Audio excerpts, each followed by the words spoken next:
We all want freedom, but what is it? And why do we so often feel like we're missing out on it? We've got an Undeceptions instant expert for you. Christopher Watkin is Senior Lecturer at Monash University in Melbourne, Australia, and his work explores the fascinating relationship between modern thought and Christian theology. Chris reckons when it comes to freedom, the right and the left, conservative and progressive, both share a common outlook, even if they're looking for different outcomes. And he makes the fascinating point that the Bible critiques and satisfies the hopes of both ends of the political spectrum. There are two fundamentally incompatible ideas of freedom that are circulating in society at the moment. There's the idea that on the right, that being free is about being liberated from red tape and the burden of taxes and so forth. And there's an idea broadly on the left, that being free is about being emancipated from oppression of various different kinds. And what both of these ideas of freedom have in common is that to be free or to be emancipated means to have no constraints, whether those are constraints of taxation or constraints of oppression. If you get rid of people's constraints, then they'll be free.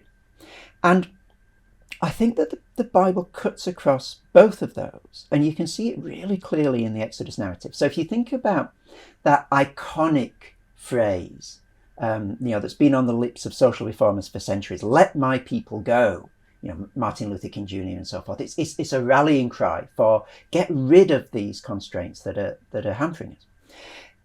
It's used 7 times in Exodus, and every single time it's followed by something like, "Let my people go, that they may worship me." And so modernity would say, "Let my people go, that's wonderful, what a rallying cry for freedom." And then they'd read on and say that they may worship me. Oh, that's Christians being oppressive again. But actually, I think the Bible is putting its finger on something really interesting, which is that every liberation requires a constraint. So for example, I can't follow my passions unless I park my rationality a little bit, or I can't live by reason unless I don't always impulsively follow my passions. I've got to, in a sense, constrain something in order to let something else free. Or Tim Keller's got this wonderful example. I can't play the piano really well unless I practice lots and don't do the other stuff that I could have done while I was practicing. I can't win Wimbledon unless I don't eat pizza every day.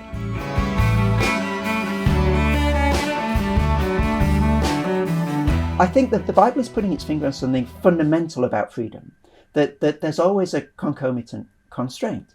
And so the question then becomes not, am I liberated or am I not? But it becomes, which freedom and whose constraints have I chosen?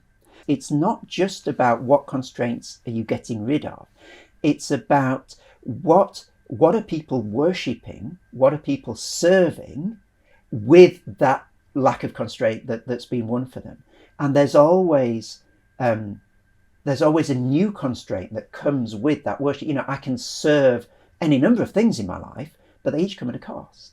And you've got to look at those costs side by side and say, which is the wise cost to pay?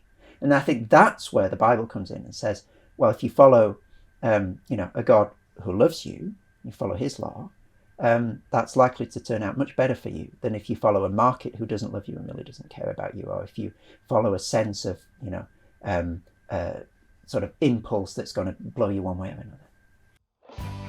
If you've enjoyed the chance to become an instant expert, then you'll find much more, plus a bunch of other informative videos over at the Undeceptions YouTube channel. Just go to YouTube and search for Undeceptions. See ya.